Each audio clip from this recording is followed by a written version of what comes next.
Hello everyone, I am very happy to present a talk with Dr. Khader to you. In this conversation with Dr. Khader, he methodically explains the reasons for the challenges that we are facing as a human race today. That is the health of the planet and disease. Today we live in a tightly connected world. But how are these connections affecting or impacting the solutions that we design to our needs? It seems that over the last several decades, the solutions that we have designed are actually flawed solutions and have become sources for many of the problems that we are seeing today. The focus in this conversation with Dr. Khader is on sustainability. He's specifically talking about uniform, centralized industrial models that we have embraced in agriculture, about choices that we make about what to grow and how to grow, and if these models and choices are serving us well in terms of keeping both disease and hunger at bay. It will come as a shock, perhaps it will be unbelievable to many of us that how a simple, seemingly harmless choice that we make every day in the morning of a beverage to drink is actually changing the face of our planet. As he dissects the problem, he also gives us solutions and answers which are astoundingly simple and surpass in efficiency and put to shame the technological blitz and marvel that we take so much pride in. Whether you're a student of ecology, of policy, of nutrition, or a science, or whether you're a person struggling with a health condition and looking for real answers, his knowledge will provide those necessary and beneficial insights that will probably bring a wealth of information and likely a perspective shift. Let's take a listen. Thank you for joining, Dr. Khader. And my first question is that we have so many problems around us we are facing today. The world is facing. It's not just confined to any one area. It's all over the world. Especially, it's become more acute with the COVID situation. It's come into more highlight and focus. So why are we having these hunger trends? And recently the award was also given, right, to the World Food Program.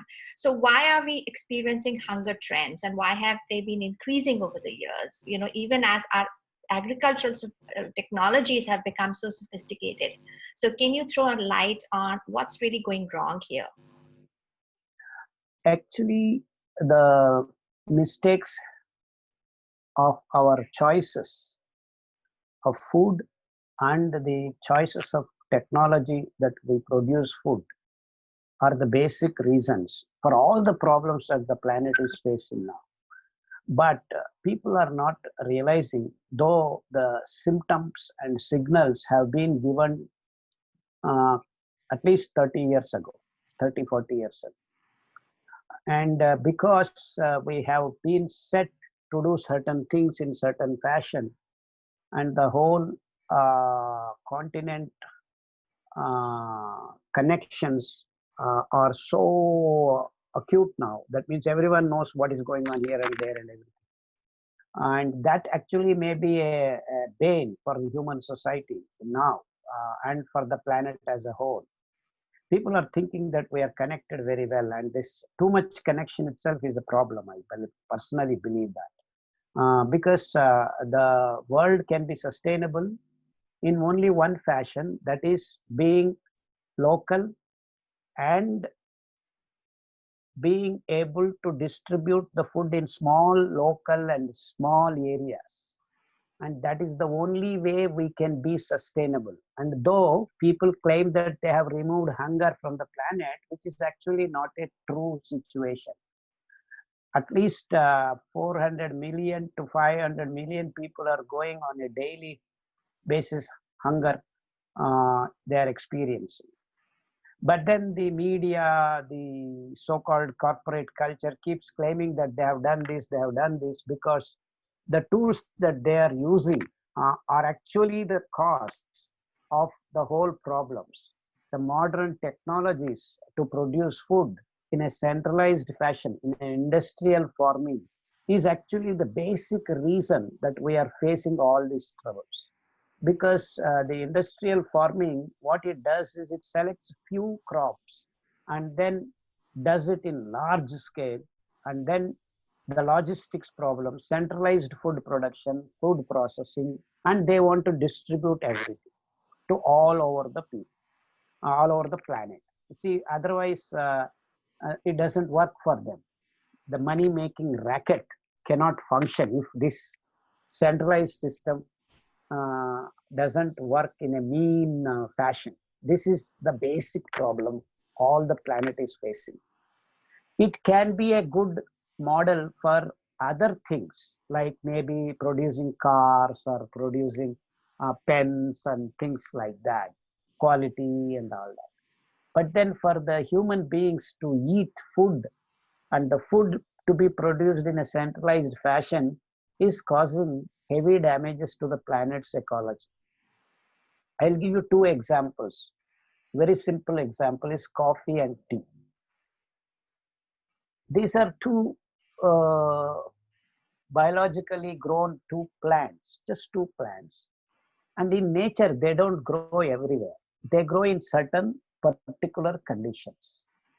So what have these guys done, corporate fellows? Have chosen all over the planet, wherever there are mountains, wherever there is little cold weather, they have denuded the forest and started growing coffee and tea plants. So now you see the ecology of the whole planet is disturbed because all the human beings on this planet are drinking coffee and tea, which is actually a unnatural thing. No one should be doing that. And the same way they chose two grains, rice and wheat. What is unnatural? When you say this is unnatural, nobody should be doing that. Can you explain, like, what is it not? See, the tea plant, the tea plant would not have occupied the amount of area, agricultural land, if left free in nature's conditions. But because we have chosen the tea plant to be our choice drink, we have spread all over the mountainous areas and the slopes, starting from Himalayas to everywhere this tea and coffee plants are planted. This is artificial. So what you are saying is that there were already choices that communities had, local communities, in terms of drinks or beverages they could drink. Yes. And we are uniforming and we are homogenizing these choices across. Uniformity is the order of the day in centralized conditions. When you centralize things, industrial production, then the uniformity comes into picture. And the uniformity in nature's laws is basically the source of disease. Source of disease is uniformity, because coffee, tea, there was no coffee at all in Indian Western Ghats. Absolutely zero coffee plant was there. Yes. But now you come and see all over our Western Ghats in India is 18 to, in local, some regional places, it is 80% of it is coffee. Yes. And this is what I mean by unnatural. See, in India, Western Ghats did not have coffee. In India, we did not have sugarcane. It was very much small amount. And the next example was sugarcane, because people want to make liquor and sugar. The whole world is devastated. The American natural resources are actually facing trouble because they are not able to grow enough sugarcane. The Florida Everglades are destroyed, decimated, because the lakes, the water, the area is used for the sugarcane industry. And whatever they do with the sugar or sugarcane molasses is irrelevant when you think of ecology. So because all are using sugar, and sugar, no one should be eating even 1 milligram. Biochemically, that is the penultimate product in our digestive process. So the end product you are putting into your mouth in tons and tons of amounts. And see, these are the choices that we have made. Coffee, tea, sugarcane, rice, wheat. All these are water guzzlers, and they are destroying the ecological imbalance is created because of this choice. And the way we produce the food in centralized fashion, the technology comes into picture here. And all over the world, corporate hands are having the hold. So a fellow in Brazil, a fellow in India, a fellow in New Zealand, a farmer, all are using the same techniques, the same varieties, the same food is produced. Again, they are centralized through logistics, made into processed food, again distributed. And this is the problem we are facing. And if you extend it to meat industry, it's becoming worse, because then you start producing viral varieties, which we have faced. This is problem. It's not today's. Corona is only recent, one of them. We had H1N1, H5N1, plague. All these are connected to meat. So the same model is produced. This corporate culture is producing in everything that they do, whether it is coffee, tea, or sugar, or rice, wheat, or meat. You just mentioned a very important point, and just if you could please, in short, how are these epidemics that we have faced in the past and we are facing today, what is the connection to meat? Can you clarify it, please? How are they emerging from meat, the viruses? We are meat producing animal, isn't it? We eat some vegetarian food, and then we make meat. So the vegetarian food is converted into non-vegetarian. So if someone wants to eat my meat, I am making meat. Some tiger wants to eat my meat. Say I am caught in a forest fire. So how did this vegetarian food became non-vegetarian? Because of microbial population in my tummy, I'm converting the vegetarian food into meat through vitamin B complex, and then the glycogen is made, and then fat is made, and then a protein is made, and I'm making some meat. This is what happens in our biochemically. This is why we transform the vegetarian food into non-vegetarian food if some animal which is a carnivorous would want to eat us. The same thing happens with rabbit or deer or things like that. So we are actually eating vegetarian food, converting into meat. While doing that, we also live, and our living processes happen. This is basically, essentially, this is what happens. And then other way around, again, when we die, we go into the soil, and microbes convert us into, again, minerals, and then phosphorus and things. We become plant. So this is the cycle. So vegetarian becoming non-vegetarian, non-vegetarian becoming vegetarian. So in between, we have carnivorous animals, omnivorous animals, vegetarian. So that is herbivorous. So this is the cycle. And in nature, everything goes on round and round, cycling, recycling, and so that the sustainability comes into picture. So if these cycles are extended and the cycles are broken, the sustainability is broken. And that's what we are principally, theoretically doing. We are breaking these cycles by having our choices in between. We have chosen to be omnivorous and carnivorous, which we are not basically, theoretically.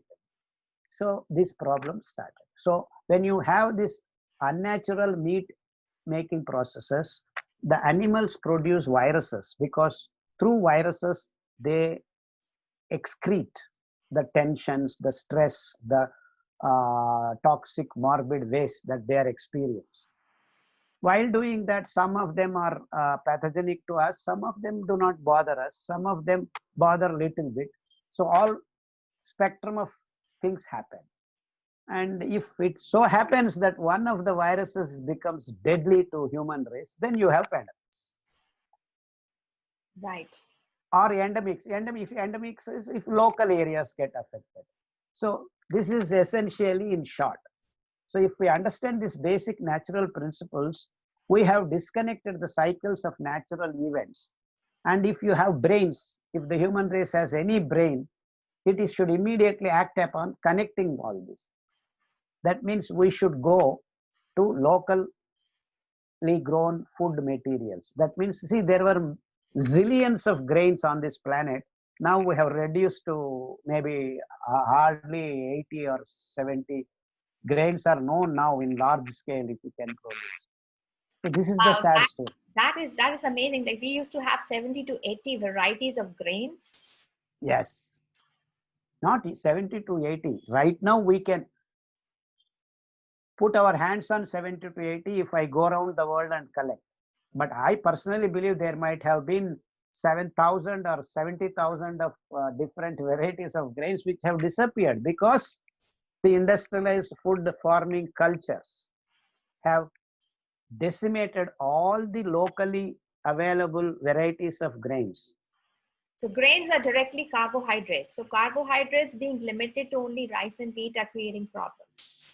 Absolutely. See, all grains have carbohydrate, but the structure of the grains varies depending upon the locality, how they grow, when they need water, do they not need water. All these parameters come into picture. In nature, the diversified conditions produce diversified fauna and flora. That is the natural way of doing things. So the locality in which we are part of should be able to make things happen there and then the sustainability factor comes into picture. And if you break these cycles, you are not sustainable anymore. And So coffee, tea, sugarcane are examples of it. So diversity is directly linked to sustainability. Absolutely. And Okay. diversity is directly linked to the health of the local planet and the regional areas. So you have to maintain the health of the planet. You have to maintain the health of the local and regional areas, maintaining the parameters that make them diverse. So it is the diversity that is very important. And we are actually creating uniformity in our choices. And this is the source of all the problems. And then these guys, this corporate culture fights, they will say we will reduce hunger and start producing wheat in large quantities and export to some people where there is no need for food actually. Because if you encourage those local areas to grow there, say go to South Africa or African countries, they were eating a lot of what do you call tubers, tubers like cassava and things like that.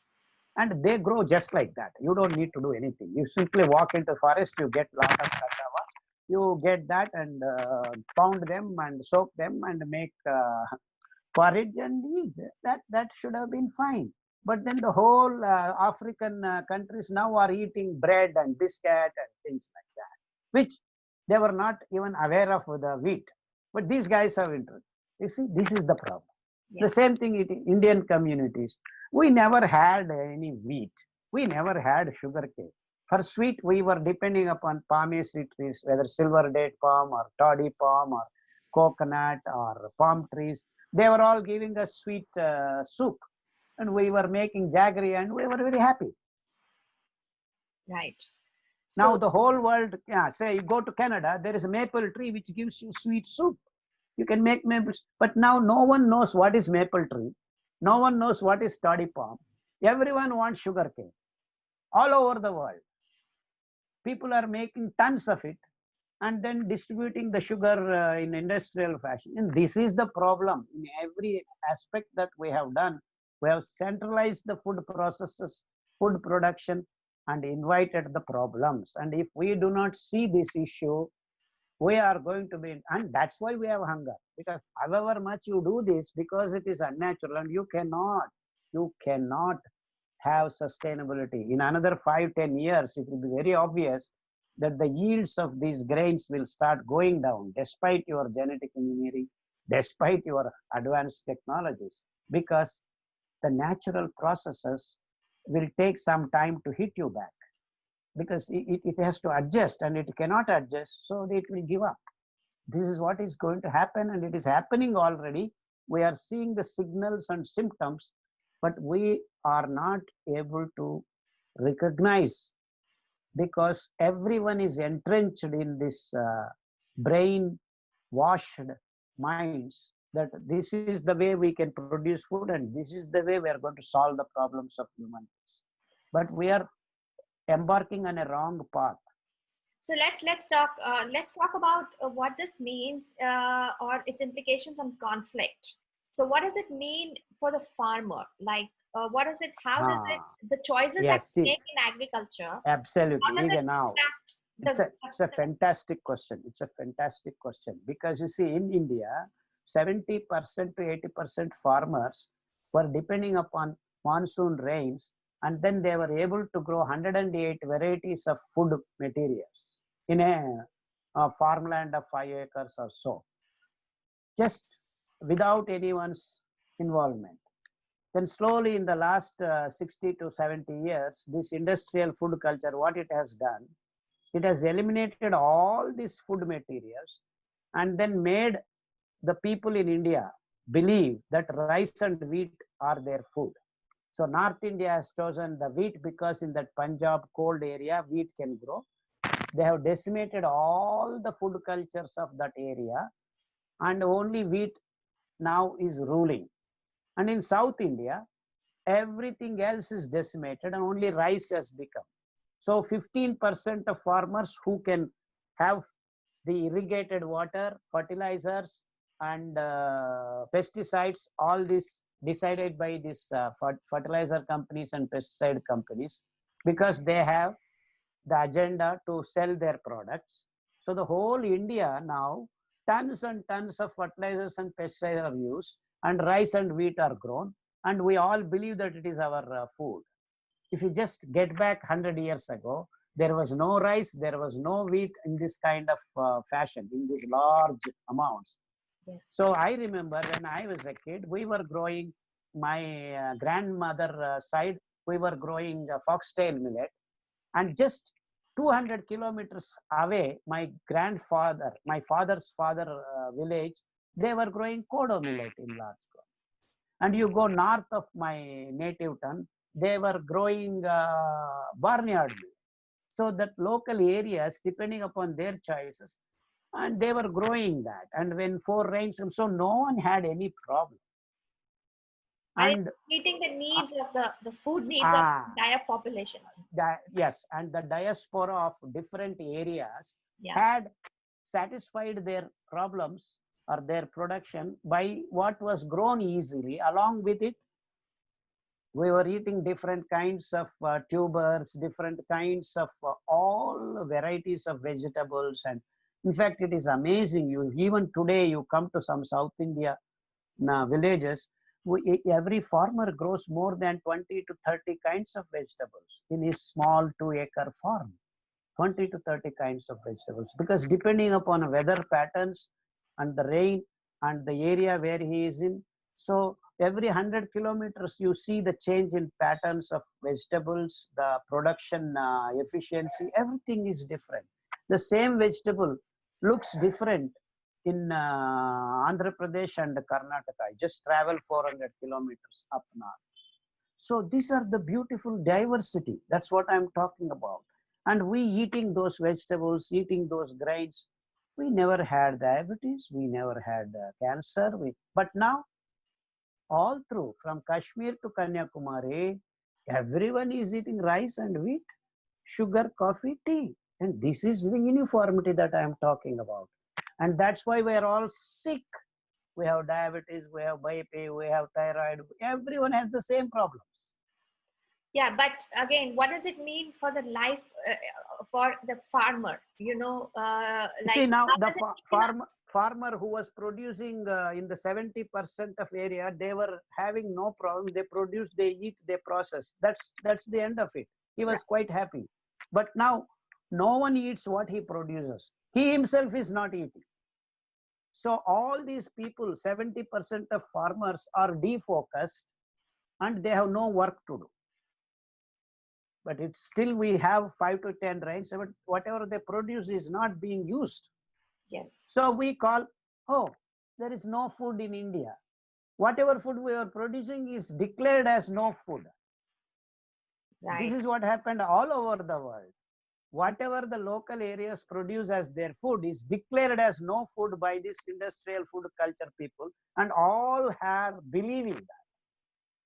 All are believing that, and that is the problem. And this is weakening the communities. Absolutely, because their health is gone. Yeah, and these are all scalable ways of what they are making and producing. This is a scalable model, is it? Because absolutely right. So you are absolutely right. So everybody, and for that local areas, the grains to be chosen, you need to scale it up as much as possible, and then you are happy with the food grown there, and you don't need to transport it all across the world, you know. So this So model, this model of growing local groups can be scaled to meet the rising population needs of the rising population. absolutely, even 70 billion people on this planet can be fed food if we choose the local grains as the staple food. But we have done the other way around. We Right. have done the other way around in the last 70 years. So this philosophical and shift that everyone has to eat, and who has decided this? This so-called WHO or such organizations start deciding this much protein, this much this much this, and then everyone has to meet those standards, which is absolute nonsense. Which is absolute nonsense. We can find the protein, the fat, the things in our locally grown materials. Instead of giving the guidelines, they are making standards and asking all over the world to meet those standards. And that is the problem with corona now. See, the WHO says there is no medicine. We have cured hundreds of corona patients with locally available herbs and food. They don't want to acknowledge. Unless WHO says there is a method, there is no method at all. So this is the problem with the food also. The same thing has happened. These doctors, these so-called food, industrial food culture experts have to declare and establish and write and so-called journals. Only then it is science, only then it is right. And this is the disease of the planet right now, that someone in a centralized fashion decides as an expert, and then everyone else has to follow. And this is another biggest problem right now the world is facing. And that's not right. We need to understand science in biological world in a different way. And these concepts have to be understood by the so-called experts. And these experts are not coming forward, or they are not able to come forward for whatever reasons. They are not talking it loudly. And this is the most difficult problem for the human race, to Okay. break this dogmatic way of living. We are So living in a dogma. so let's say like the experts are not stepping forward, and there is something lacking, wanting there. But what can I as a consumer do to initiate this change? Because I Absolutely, think this the is a power beautiful lies in question. the hands of people, because ultimately it is the market which is so called in this deciding what we want, what should be produced. So I live in a city, for a person who lives in a city buying food from the market, right?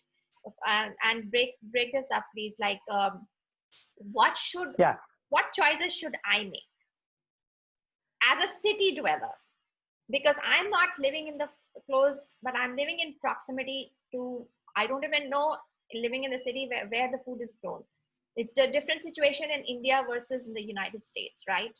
So where the food is being grown. So I, as a city dweller, what choices can I make to help put the right practices back into place? see, as an individual, no one can make a big impact. But each individual, by choosing the right food, that means every individual has to be educated himself, by himself. He has to learn to educate himself and start doing some work, and understand what was the food grown before. And in fact, this is what made me leave America in 1997. I came back and started growing my own food. Of course, that's a very serious commitment. Each individual has to make these choices. And I agree it is tough to start with. But once you start finding each, because you are only one person, so you have to find your food. It is a small quantity only.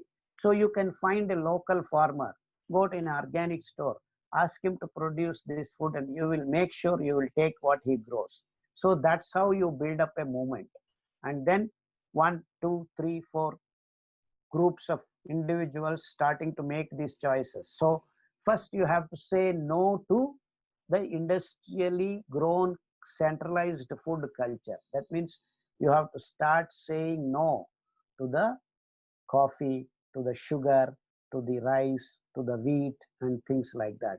And luckily, you will find once you start saying no to this, your health will start becoming better and better, because you start finding, discovering different diversified food materials, and you start inviting it into your life. And this is how, on an individual level, things starts changing. I did this personally because, yeah, I was also living in American big cities near Philadelphia. So I had to make this choice. I said, oh, if I'm here, I cannot do anything.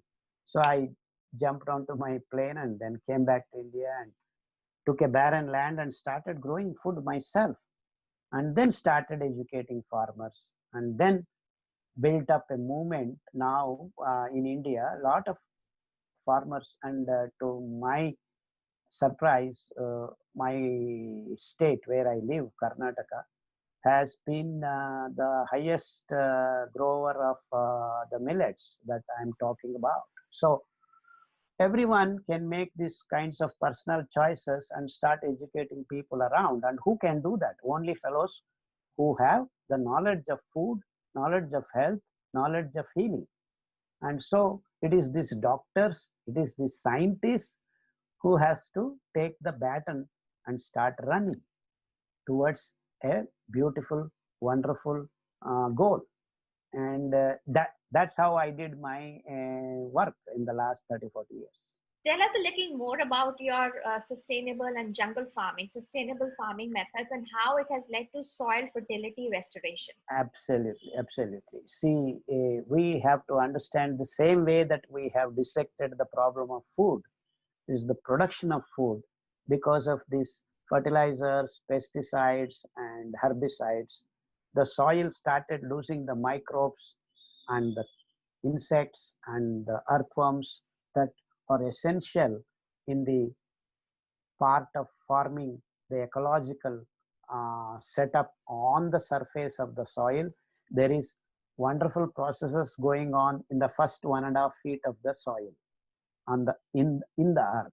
So we have been killing all the microbes, the insects, the fungi, the earthworms, and many more different fauna and flora. I call fauna and flora because fungal strains, mycorrhiza, is very, very important underneath the ground.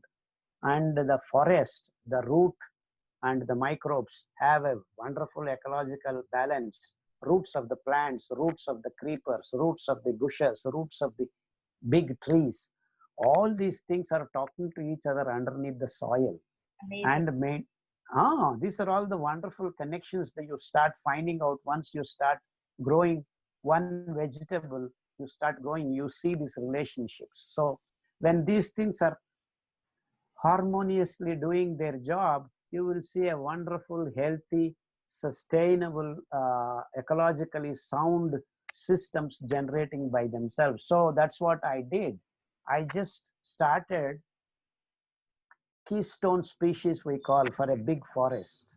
So 5 to 7 trees varieties you choose, and then you make saplings. And I actually put saplings in my home in 5 to 7 packets, and then made them grow to 6 months, and then started planting in my barren land.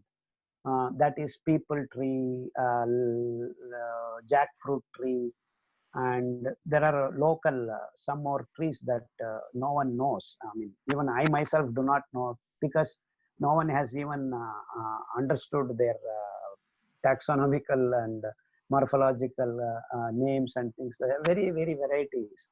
So we just walked into the forest, whatever little forest is left in Western Ghats. I collected some seeds and then started saplings. In fact, one of the saplings, one of the seeds did not grow at all, which is called taremara. And then I figured out, oh, what actually a goat eats the fruit, and then it leaves, seeds are not digested, the coat is gone. And I take those seeds and then put it into my packet of making sapling. and that started growing. So this wonderful, see, this answered my question why that many people ask me this question. This is apart from that, but this is what I found out. It's so simple, but it is great discovery for me that uh, we can eat plants because we are not killing them. Many people think, oh, you are killing the animal, you are killing the plant. But the relationship is that we make them grow, and that's what makes it sustainable. When you kill an animal, you are killing it once for all. There is no sustainability there. The same, then you just do simple research. In the history, we had this so-called dodo bird, dodo bird, and there is one Sapotaceae family tree disappeared because the people, the so-called Portuguese, are went and then ate away all the dodo birds in that Mauritius island. Oh. And then one plant species disappeared in a matter of 30-40 years. Wow. And they figured the relationship between the dodo bird eating the seeds, only when it comes out of its alimentary canal, the seed can germinate. So the trees that were there slowly found themselves dying because there is no one to replant them. And Right. who is replanting? These so-called dodo birds. Right. And the same way, there are enough number of these kinds of relationship between fauna and flora. And we also are actually party to this. We choose a graminea variety of staple food, and then we keep growing them in large quantities. So we are actually helping this flora to grow, we being a fauna of that local area. Right. So that's how we can be vegetarians, because we are not killing, we are part of this sustainable cycle. Right. When we choose these local foods. Yes. And see, lot of questions are linked here. All the questions that you asked, or you can find the answers here in this small simple example. And this is the beauty of finding the natural cycles, and I get excited actually. And it gives me not just the answers, it's here, it hits me here. Oh God, this is what it is. So you find answers, and it is so satisfying. And when we eat these wonderfully local grown food materials, you become healthy, and you can cure all these modern day diseases like diabetes, cancer, HIV, corona. All these are nonsense things actually. They don't mean anything. So it is for us now to realize that being natural is the only solution to live on this planet healthily. And that also tells us being diverse, being sustainable, being kind, all these things is a package. So what about soil fertility? There is, how do we restore? Absolutely. So now when we grow these big trees, birds come. And when the birds leave their shit, they are leaving the microbes that are there in their stomach, and they start forming small local microenvironments which encourage the microbial populations in the soil, and then a small creeper which requires that particular amount of starts growing. So that's how when you grow big trees, it encourages the forest to reappear. And that's what I did. And the second generation, second rung trees, and then bushes, and then once the creepers come at the last of when the forest grows.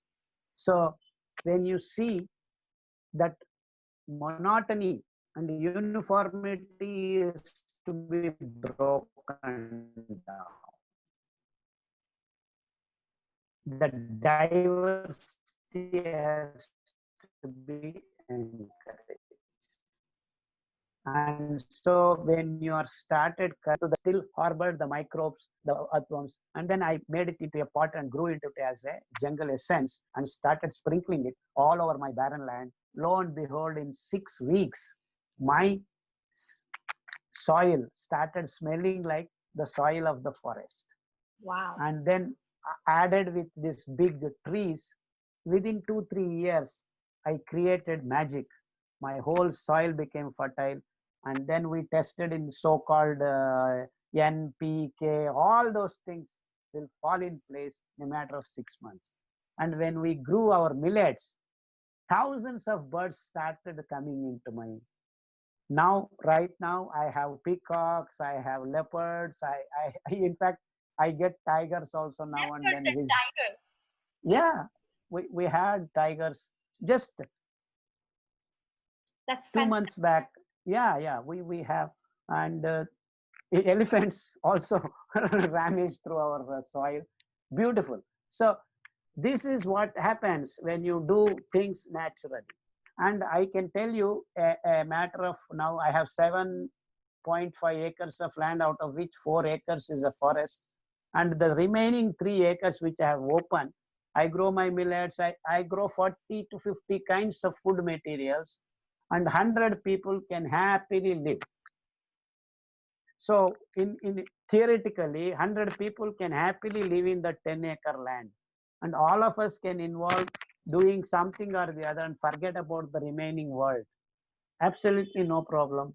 We can grow our food, eat our food. Nothing matters. Right. So similar, this model has to be replicated in more Replicate. areas. Absolutely. Yeah. So you could choose to 70 acres land, and then 1,000 people can, and all 1,000 people need not work. Actually, 5 people or 10 people's work can create so much food. So that's the beauty of system. And actually now you don't need to even work.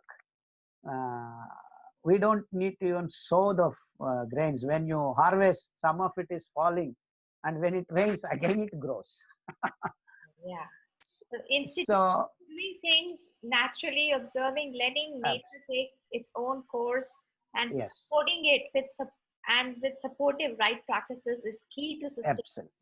Yes. And sustainability comes through only diversity. So these are the principles: sustainability, diversity, natural practices, cycles to be maintained in a sustainable form. Don't break the cycles. Don't break the microbes in the soil. Don't break the microbes in your tummy. See, all are connected. All are. In fact, many of the microbes that harbor our tummy are actually coming from the soil, from the vegetables, from the leaves, and things like that. And they are not pathogenic for you. And you see, this is the beauty of it. If you are actually taking from meat, from animals, those viruses can be pathogenic to us. But then from the soil, from the vegetables, from the creepers, those microbes are not pathogenic to us. It is a simple equation to maintain the diversity and connections like this. So why are we eating meat? Why are we encouraging ourselves in getting into pathogenic bacterial cycles? And so we got to think. And so meat has been the root cause of all these pandemics and endemics. So why not we just start eliminating that? As a simple citizen of Los Angeles or wherever you are, start not eating meat to start with, and you find some vegetarian vegetables, diversified vegetables. Start eating. Your health will start falling in place. So that means you are now slowly, I'm answering your first question again. By making that choice, not eating meat, not eating sugar, find alternative food, whatever is available in you are taking the first step to maintain sustainability, to encourage the local farmer, to encourage the regional food practices. So that is how each and every individual has to take things into his hand and get away from this corporate culture, industrial food practices. And that is exactly what is happening. This aligns with experiences here of number of people, who are actually following exactly what you have said, organically grown food, and refraining from eating meat and milk, Yes. dairy, which has become another Yep. problem. Yes. And yes, Absolutely. Absolutely. And so in these choices, you also have to eliminate even the vegetarian food that is formed in the industrial food culture, correct. right? That is another important aspect you want to add. Besides being natural, you need to have this clarity in your thought process that anything that is grown in large quantities, like soya bean, like sweet corn, these are all GMOs for the purpose of making meat in large quantities. They combine these two materials and feed the animals. Again, uniformity. And that's why you are encouraging diseases in the animals that you are growing in large numbers. See, this uniformity, diversity, sustainability, if you understand clearly, And then you are process of processes. Yes, yes. Even processings of food material should not be uniform. It should be local and creatively generated by groups of individual areas. That is the essence of being sustainable, because then the energy requirement becomes less when your involvement is in their processes. Like we pound, we grind, instead of using a mixing, we actually have a mortar and pestle and we grind to make our dosa, idli and all. Even today, we do that. We hardly use any electricity to make our food.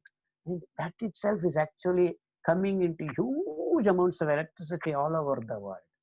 So what if I use my energy to make my food? And that is healthy for both the environment as well as me. So I lift the mortar, I grind, I sit, I bend, and we pound. All this, your body is moving, your lymph nodes are in healthy form. This is the beauty of doing things by yourself. yes. But So what did we do? We have gotten into machines. Even in your own house, you don't want to wash your clothes using your fingers. When you do keep washing your clothes regularly, you will have no rheumatism, you have no arthritis, because the morbid things are not accumulating in your joints. yes. And this is the point that I am trying to communicate to people. Please involve yourself in the kitchen, in the bathroom. You got to be involved. Your energy has to be spent. So all these things are connected. So the last point, yes, that I'd like you to mention is to throw some light on, although it's a rather complex topic, is the link of agricultural choices we make to climate change. Absolutely. Because see, we have stopped drinking coffee and tea, imagine. And then I drink Pinospora cardifolia, people tree, methi leaves, neem leaves as my decoctions on a very different weeks, different decoctions. So I'm not killing any plant. My plants are growing. I'm only taking the leaves. If I pluck 5 leaves, 15 leaves come back after 15 days. So within a small compound of my house limits, I have never bought coffee, I have never bought tea, I have never bought sugarcane, sugar, nothing.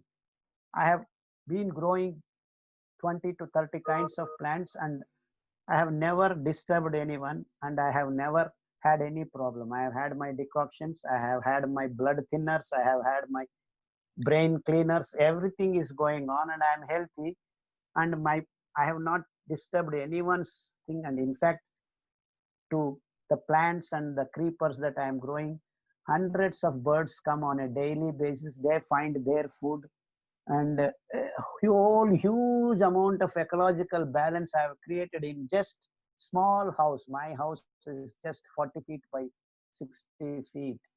Hundreds of fauna and flora.